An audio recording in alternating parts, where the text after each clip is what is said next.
მამისათა და ძისათა და სულისა წმინდისათა ამინ ჩვენთან არის ღმერთი. დიდება და მადლობა ღმერთს დღევანდელი წირვისათვის. ჩვენ დღეს სახარებიდან ამოვიკითხეთ ესეთი მნიშვნელოვანი სიტყვები. ყველა მნიშვნელოვანია თავისთავად სახარებაში, უმნიშვნელო იქ არაფერი არ არის. მოციქული იოანე ღვთისმეტყველი ამბობს, რომ ყველაფერიო, რაც უფალმა მოიმოქმედაო, რომ დაწერილიყო, ეს სამყარო ვერ დაიტევდაო იმ აღწერილ წიგნებს. მაგრამ სახარებაში ის მცირე იმასთან შედარებით, რაც დაიწერა, იქ უმნიშვნელო ნამდვილად არაფერი არ არის და თითოეული სიტყვას თავისი მნიშვნელობა აქვს, თავისი ძალა აქვს. თითოეული სიტყვა არ ჩაივლის ისე, რომ არ შესრულდეს. ამიტომაც არის ქრისტიანისათვის ყველაზე უფრო მეტად ხელჩასაჭიდი სახარება და ღვთის სიტყვა. უფალი ამბობს, რომ ერთმა კაცმა დიდი სერობა გამართაო, დიდი პურობა გამართა და მოუწოდა ადამიანებს, გაგზავნა თავისი მსახურები, დაპატიჟა, მოიწვია და ზოგმა უთხრა, რომ მეო აგარაკი ვიყიდეო და მის სანახავად მივდივარო და ვერ მოვალ. ზოგმა უთხრა 5 უღელი ხარი ვიყიდეო და ამის გამო ვერ მოვალო. ზოგმა უთხრა ცოლი შევირთე და ამის გამო ვერ მოვალო. და გარისხდა სახლის პატრონი და უთხრა თავის მსახურებს, რომ წადიო ქუჩებშიო, მოედნებზო და ვისაც კი ნახაო, გლახაკი იქნება, ხეიბარი იქნება თუ სხვა, შემოიყვანეო აქ. და ვერავინ იმ კაცთაგანიო, ვინც უარი თქვა მოსვლაზეო, ვერ იგემებსო ჩემი სერობის გემოს. რადგანო მრავალიაო, მოწოდებულიო და მცირედია რჩეულიო. ეს სახლის პატრონი, რომელმაც ეს სერობა გამართა, არის თავად უფალი, რომელიც ადამიანებს მოუწოდებს. ადამიანებს, რომლებიც სხვადასხვა მიზეზით ცდილობენ თავი აარიდონ. ანუ ეს სერობა სასუფეველია. ახლა როგორი სადღესასწაულო სუფრაც არ უნდა გააკეთო.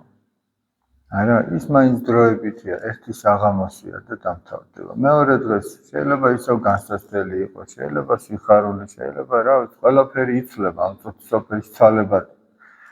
მაგრამ უფალი არ მოუწოდებს იმ დროებით სადღესასწაულო სუფრაზე, უფალი მოუწოდებს მარადილზე. და ადამიანები მოწოდებულნი არიან, ყველა მოწოდებულია ესე იგი. მაგრამ ჩვენ ხედავთ, ჩვენ შეიძლება ზოგიერთმა ჩვენგანმა ჩვენი თავი ამოვიკითხეთ ამაში და შეუძლებელია, რომ ეს ასეც არ ყოფილიყო. ნახეთ, ისინი რას ამბობენ? ვიღაცა ამბობს, სახლი ვიყიდე, ვიღაცა ამბობს, მაშინ ხარები იყო, ეხლა შეიძლება ვიღაც მანქანა ვიყიდე და ამიტომ ვერ მოვდივარ. ვიღაცა ამბობს, შეიძლება რაღაც სამსახურის გამო ვერ მოვდივარ.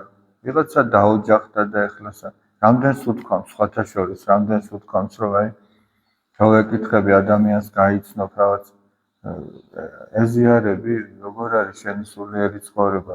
აი რაც დაოჯახდი, იმის მერე აღარ ყოფილა ახსარებას. ძალიან ბევრჯერ მომისმენია მე პირადად. რაც დაოჯახდი. არა და ვინიც სანამ დაოჯახდებოდა, რამდენს ევედრებოდა ღმერთს, რომ ღმერთო, გამომიგზავნე ისეთი გოგონა თუ ისეთი ვაჟი, რომ დაოჯახდე. ესე იგი რა გამოდის, ღმერთი დაოჯახებისთვის არის, რომ ადამიანები დააოჯახოს და შეასრულა თავისი მისია და ეხლა კარგად იყავენ. მაგრამ ჩვენ ვიცით, რომ ეგრე არ ხდებოდა. ესე იგი ბედნიერება, რომ თავისით არ მოდის, ეგეც ვიცით და როგორც წმინდა ეპისკოპოსი გაბრიელი ამბობს, თვალახეული არ დადის ბედნიერება, რომ ვიღაცა შემთხვევით შეეყაროს და ვიღაცა ისე დატოვოს. ჩვენ შეგვიძლია ეს სია გავაგრძელოთ, რატომაც არ მოვდივართ. ძალიან ვრცელია ეს სია და ჩვენს გულებში თუ ჩავიხედავთ, აღმოვაჩენთ იმ მიზეზებს, რატომაც არ მოვდივართ, მაგრამ ვინ აკალდება იმას? ვინც არ მიდის? არა და ყველასთვის გაშლილია ეს უფლა, ყველასთვის მზად არის სასუფეველი. ყველას თავისი ადგილი აქვს იქ განკუთვნილი. ვინმე სხვის ადგილზე კი ვერ დაჯდება. ყველას თავისი ადგილი აქვს იქ განკუთვნილი და ყველას ელოდება უფლა. გაბრიელ ეპისკოპოსი ამბობს, რომ ესე იგი ღმერთი ერთიაო და ღმერთისკენ მიმავალი გზა კი უამრავია. ზოგს მოუწოდებს მაგალითად სიმდიდრით მოუწოდებს. ესეც ღვთის მოწოდებაა, რომ შენ რაღაცა მოგანდო. და აბა შენ როგორ გამოიყენებ? ზოგს სიღარიბით მოუწოდებს, რომ აბა შენ როგორ მოითმენ ამ შენ სიღარიბეს. ჩვენ ეს სიაც შეგვიძლია გავაგრძელოთ. ზოგს ჯანმრთელობით მოუწოდებს, რომ აბა როგორ ამსახურებ ამ შენს ჯანმრთელობას, შენს თავსაც და სხვებსაც. ზოგს ავადმყოფობით მოუწოდებს, რომ იმ ავადმყოფობაში დაფიქრდეს ბევრ რამეზე და ეს ავადმყოფობაც მოითმინოს. და უამრავი გზა არის, ესე იგი და ჩვენ უნდა დავაკვირდეთ, რომ რამდენად ვეხმიანებით უფლის მოწოდებას. იმიტომ რომ ჩვენ ახლა ხშირად ერთმანეთის წინაშე კი ვიმართლებთ თავს და ვამბობთ, რომ მე ამიტომ ვერ მოვდივარ, მე იმიტომ ვერ მოვდივარ, მაგრამ საბოლოო ჯამში თუ დავაკვირდებით, ყველაფერი მხოლოდ არჩევანის საკითხია, მეტი არაფერი. არჩევანის საკითხია. ამას ვამბობდა წმინდა დიდი მღვდელმთავარი ივანე ოქროპირი, ჯერ კიდევ მე-4 საუკუნეში, რომ ყველაფერი დამოკიდებულია ჯერ ნდომა არ ნდომაზე. ანუ გინდა თუ არ გინდა, ჯერ მაგაზეა დამოკიდებული. იმიტომ რომ დაუშვათ იმ კაცმა რომ 5 უღელი ხარი იყიდა და ვერ მოდიოდა იქ. იმავე ქალაქში თუ სოფელში აღმოჩნდებოდა ისეთივე 5 უღელი ხარი რო იყიდა და რომ მივიდა მაინც. ცოლი რო შეირთო და მაინც რომ მივიდა. აგარაკიც იყიდა და მაინც მივიდა. ვიღაც დღეს იტყვის, აი სამსახური მაქვს და ამიტომ ვერ ვახერხებ. გამოჩნდება ჩვენს გვერდით ისეთი, ეგეთი სამსახური რო აქვს და მაინც რო ახერხებს იმას. გამოჩნდება ისეთი სპორტსმენი, შენ რო სპორტით ინუგეშებ თავს, რა ვქნა შენ, ეგეთივე სპორტსმენი გამოჩნდება, რომელიც მიდის და ღვთისკენ მიმავალ გზაზე დგას. ეგეთი ჯანმრთელობისაც გამოჩნდება. და ყველა, ანუ მსგავსით განიკითხებაო. ჩვენ თუ ვართ დაუშვათ სიტყვაზე ვამბობ სამხედრო სამსახურში, ჩვენ სკოლის მასწავლებლებს არ შეგვადარებთ ღვთის წინაშე რო წავდგებით. არამედ გვერდით დაგიდგება სამხედრო მოსამსახურე სხვა, რომელიც ახერხებდა ღვთის წინაშე სწორად სიაროს. ექიმი, ექიმით და ასე შემდეგ. აი ყველას თავისებური განსაკითხავი ექნება. ისე რომ ნახეთ, შემდგომ სხვა იგავში ფალი როგორ ამბობს, თავისი ძის ქორწილი რო გამართა და რომ მოიპატიჟეს ყველა და ერთი კაცი იჯდა, რომელსაც საქორწილო სამოსელი არ ეცვა. იქ თავის ტრადიციაზეც მიანიშნებს, რომ როგორც ჩანს, ამათ იმ ქორწილში თავისებური სამოსი უნდა გწმოდა, რომ შესულიყავი. დღეს სამწუხაროდ აი ამ ეტიკეტსაც იშვიათად თუ იცავენ. შეიძლება ვიღაცა სპორტული შავლით მივიდეს ქორწილში ან რაღაცა ისე გამოწყობილი, რომ შორტებით თუ რაღაცებით. ან დღეს ადამიანი თითქმის არ იცავს მაგას. ქორწილზე არ ვამბობ, ზოგადად აი შეიძლება გასვენებაში მივიდეს რაღაცა შეუსაბამოდ. და იქ როგორც ჩანს, თავისი ტრადიციული სამოსი ჰქონდათ და შემოვიდა ერთი კაცი და ეკითხება, მოყვასო, შენ როგორ შემოხვედი აქო, რადგან საქორწინო სამოსელი არ გაცვიაო. და ძალიან მნიშვნელოვანია აი ამ კაცის რეაქცია. ეს კაცი ვერაფერს ამბობს და დუმს. აი უფალი რას გვეკითხება, იცით? რა უთხრა ეხლა იმას, ჩვენს ენაზე რო გადმოიყვან. აი შენ რომ მოხვედი ტაძარში. ჯერ საქართველოში რო დაიბადე და მართლმადიდებლობა რო პირდაპირ ასე ხონჩით მოგართვეს. მერე დაუშვათ მოგიყვანე მშობლებმა, მოხვედი. რატო არ გაცვია საქორწინო სამოსელი? ანუ სათნოებები რატო არა გაქვს? ეს სულიერი სამოსი, როგორც წმინდა მამები ბრძანებენ, არის ჩვენი სათნოებები. თამდაბლობა, სიყვარული, მიტევება, მოთმინება და ასე შემდეგ და უფალი გვეკითხება, აი ხო დადიხარ ტაძარში და რატო არა გაქვს ეს სათნოებები? და ჩვენ ხმას ვერ ვიღებთ, იმიტომ რომ არ არსებობს იმის მიზეზი, რომ რატომაც ჩვენ შეიძლება არ გქონდეს, იმიტომ რომ ეს მიზეზი მხოლოდ და მხოლოდ ჩვენი არჩევანი. და რას ვეტყვით, არ გვინდოდაო? ის კაცი ეტყვის, რომ არ მინდოდა რომ ჩამეცვაო. არ მინდოდა რომ უფრო მოწყალე გამხდარიყავიო, უფრო მეტად თამდაბალიო. თუ ვიტყვით გვინდოდაო და თუ გინდოდა, რას აკეთებდი იმისთვის, რომ ასეთი გამხდარიყავ? აი ამაშია საქმე, რა ქმედითად რას აკეთებს ადამიანი, რომ გახდეს უფრო უკეთესი, ვიდრე გუშინ იყო, ვიდრე შარშან იყო. აი ახალი წელი ხო მოდის. უნდა დაფიქრდეს კაცი. წმინდა ეპისკოპოსი გაბრიელი ამბობს, რომ ყოველ საღამოს უნდა დაფიქრდესო კაცო, კეთილგონიერი ქრისტიანი ყოველ საღამოს გამოიკლეს სულიერ მდგომარეობასო, მაგრამ აი ვაჭარი ხო დაждდება დღის ბოლოს, კვირის ბოლოს, თვის ბოლოს, აღარაფერს ამ უფრო წლის ბოლოს შეაჯამოს. რა გააკეთა და რისთვის გააკეთა? ღირ და საერთოდ ეს საქმე რო ეწარმოებინა. და ჩვენც უნდა დავფიქრდეთ, ღირ და საერთოდ ჩვენი ქრისტიანული ცხოვრება, რამე შედეგი გვაქვს?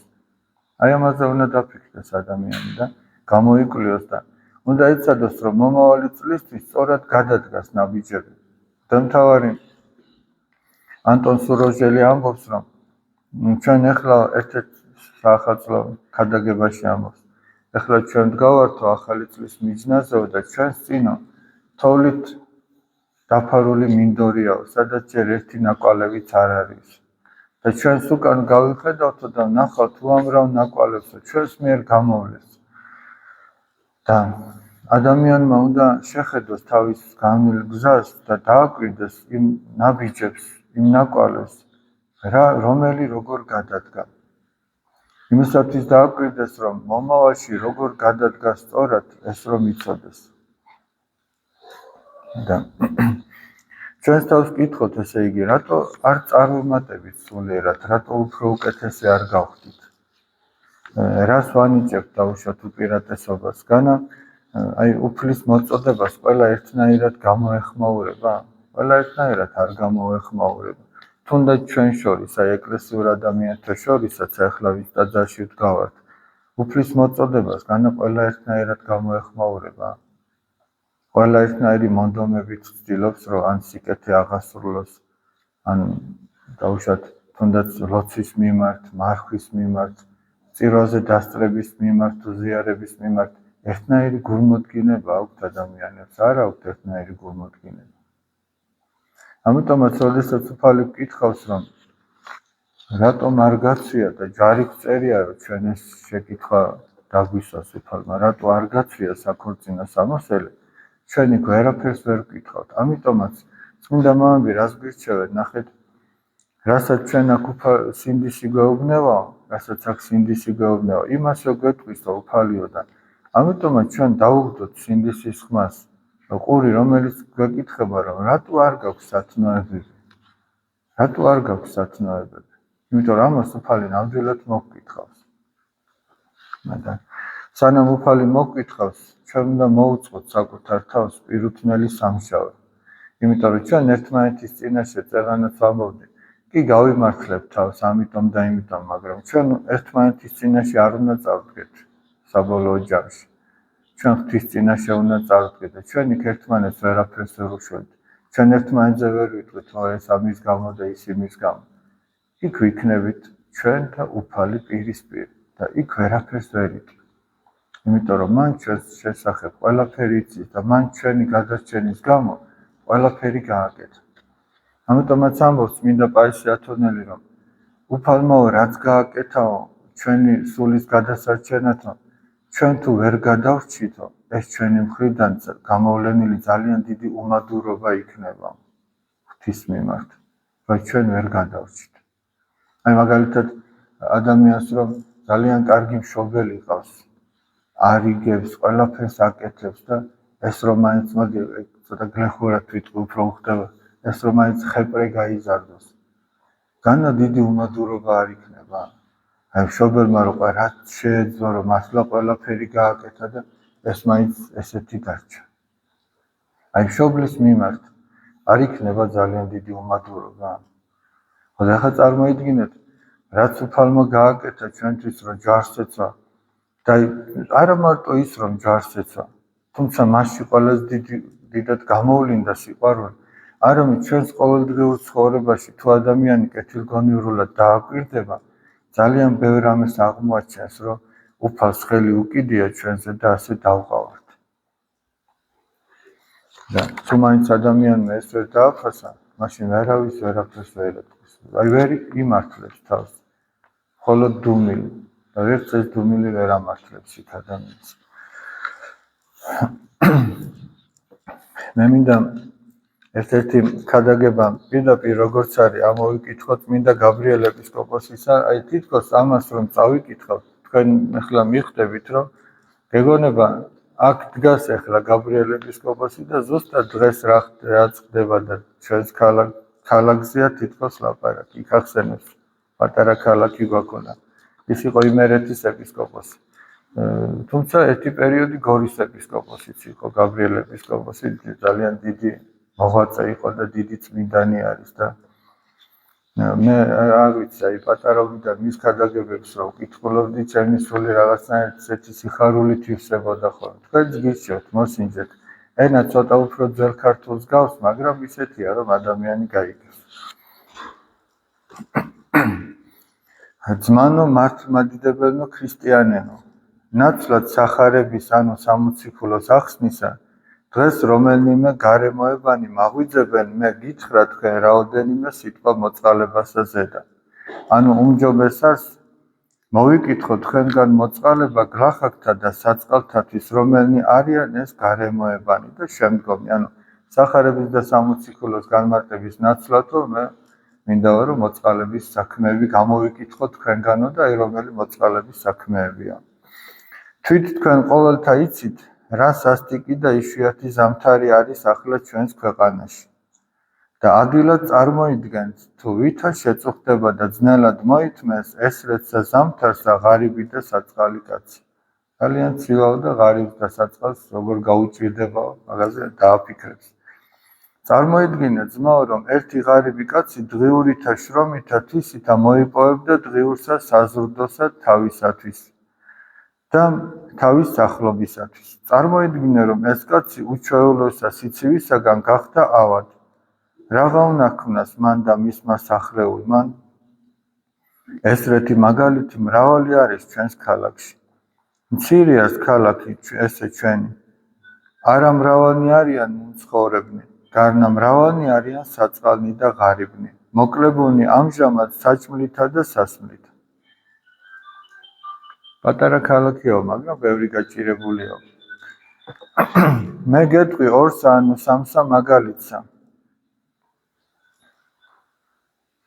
რომელიცა თვით მე ნამდვილად ვიცი.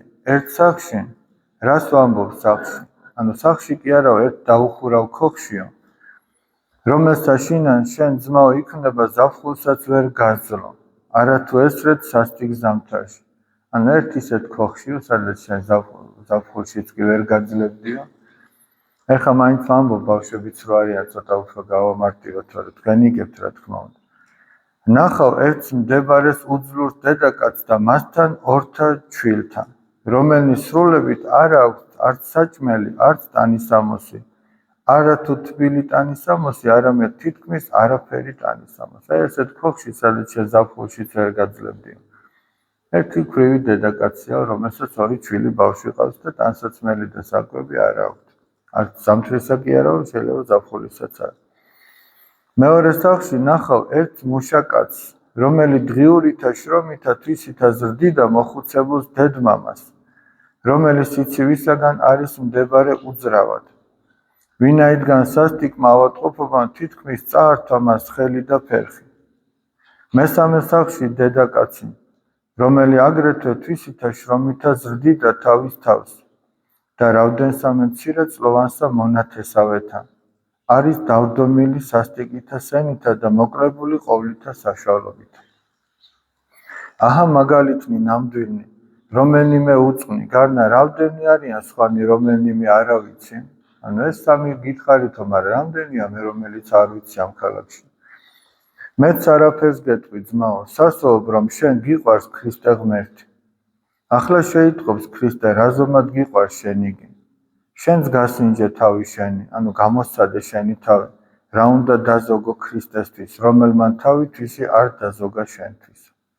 ანუ აბა შენ დააკვირდი შენს თავს, რა უნდა დაინანო დაზოგო ქრისტესთვისო, რომელმაც შენთვის თავი არ დაზოგა. რას არ გამოიმეტებ მისთვის, რომელმან საკუთარი სიცოცხლე გამოიმეტა შენთვის. ვახსენებ ქრისტეს მისთვის, რომელიც შენ კაცთა არ აძლევ მოწყალებასა, არამედ თვით ქრისტესა. ანუ ადამიანს კი არ ეხმარები, არამედ ქრისტესა. რომელი გეტყვი შენ ოდესმე, უკვე თუ არ განიკითხე, გლახაკი მშიერ ვიყავ და არა მეცით მე საჭმელი, უძლურ ვიყავ და არა ვნახეთ მე. სადა არიან ეს საწყალნი? მე არა ვიცნობ მათ, მეტყვის ვინმე. მოძებნე და შეიტყვე. უსაწყლესი ყოველთა გლახაკთა ის არის, რომელიც შენთან ვერ მოვა და შენ ვერ შეგაწუხებს. ნახეთ აი რა საინტერესო რამეს ამბობს. შენ იტყვი რომ სად არიან ეს საწყლებიო, მე არ ვიციო და მოძებნეო და იპოვე, იმიტომ რომ ვინც მართლა საწყალიო, ის ვერ მოვა შენთან, ან ვერ გამოჩნდება, ვერ დაგენახვება და ვერ გთხოვს. ხო არის რომ ვიღაცა ვერ იტყვის თავის ტკივილს.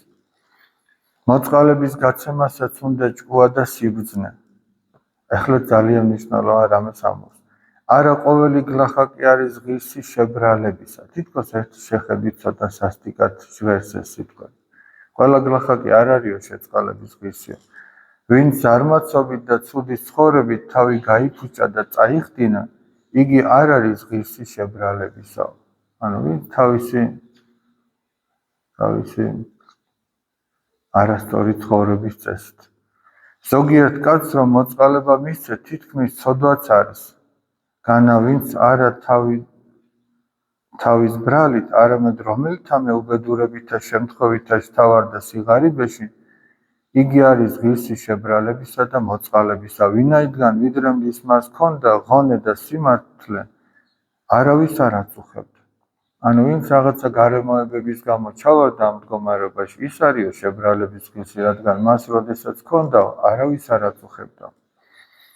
ესრე ძმანო ჩემნო, ნაცვლად გრძელისა უბნობისა მოწყალებასა ზედა, წარვიდეთ თვით საქმით აღვასრულოთ მოწყალება და მით ვცნობთ რა არის ეს სათნოება. ანუ ნაცვლად გრძელი საუბრისა მოწყალების შესახებ წავიდეთო და ეს საქმით გავაკეთოთ და გავიგებთ რა არის ეს სათნოება. ვაჩვენოთ უფალსა იესო ქრისტეს ჩვენი ერთგულება და სიყვარული. ზოგიერთ თავისთავი მიაჩნია კეთილ ქრისტიანად. გარნა როდესაც ღარიბი და გლახაკი მოითხოვს მისგან შემწეობას, ეწყინება. ვერაფერს ვერ გამოიმეტებს. თუმცა იმავე ჟამს არა ზოგავს მრავალსახარცსა, რომლისამე ამაოსა ნივთსა, ანუ კმაყოფილებისათვის. ნახე რა, შეიძლება გლახაკს არ მისცე და იგივე ან უფრო მეტი დახარჯო რაღაცა ამბავში. ნივთი, საკვები თუ რაღაცა გართობა თუ რა ვიცი. რაც ჩანს აქეთგან, ის რომელ იგი არ არის ნამდვილი ქრისტიანი. ანუ ვინც ესე იქცევა, ის არ არისო ნამდვილი ქრისტიანი. იგი არა ქრისტეს ემსახურება, არამედ თავის მუცელსა. ნუ ვიყოფინ ესრეთ, არამედ დავამტკიცოთ, რომ ვიცით შებრალება კაცისა და მზად ვართ მსახურებად ქრისტესა. ამინ. ანუ დავამტკიცოთ ჩვენი ცხოვრების წესით, რომ ვიცით კაცის შებრალება და მზად ვართ, რომ ქრისტეს ვემსახუროთ. აი ეს მე ვფიქრობ, ზუსტად დღევანდელ დღეს უხდება მისი ეს სიტყვები და ალბათ არაერთი ჩვენგანის გულში შეაღწია ამ სიტყვებმა და ბევრ რამეზე დაგვაფიქრა. და თუ სწორად დაგვაფიქრა და სწორად დავფიქრდით, მაშინ კი გვეცოდინება რა არის გასაკეთებელი. ერთმა დალოცველი და გახარებულები დავყოფოთ.